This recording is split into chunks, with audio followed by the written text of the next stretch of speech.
Со растот на воздушниот сообраќај и се поголемиот број летови над македонското небо, Македонска навигација го надградува системот клучен за управување со воздушниот сообраќај. Од денеска во функција е новиот АТМ систем, кој според директорот на МНАВ Владимир Ристевски треба да донесе поголема автоматизација, подобра презентација на податоците и нови современи алатки за контролорите.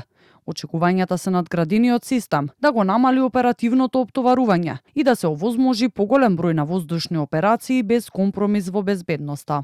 Една од најважните придобивки од новиот систем е што неговите современи функционалности овозможуваат намалување на оперативното оптеретување на контролорите на летање.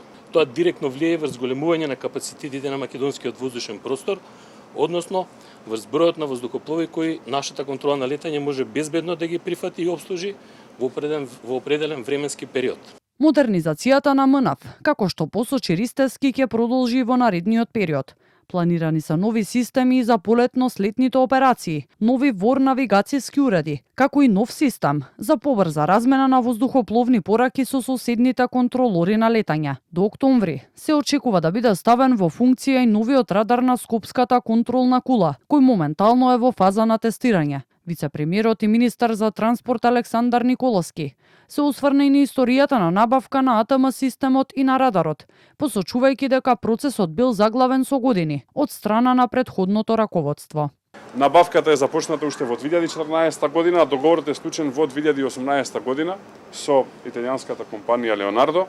Од 2018 до 2024 година нема никакви активности, со тоа се позанимава истражните органи во изминатиот период. Слична е и судбината со радарот.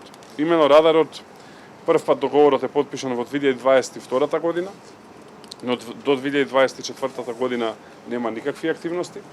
Во 2025 година новото раководство на МНАВ започна со активности, градежни активности. Во првите 6 месеци годинава, како што посочи Николовски, низ македонскиот воздушен простор поминале 173.000 воздухоплови, од кои 42.000 биле само во месец јули. Во споредба со истиот период лани, бројот е зголемен за 12,2%. Во однос на позајмицата од 7 милиони евра, која МНАВ ја дало на јавното претпријатие за државни патишта. Николовски посочи дека станува збор за редовна финансиска операција меѓу јавни претпријатија и дека средствата биле вратени вчера, иако рокот за позајмицата бил до октомври.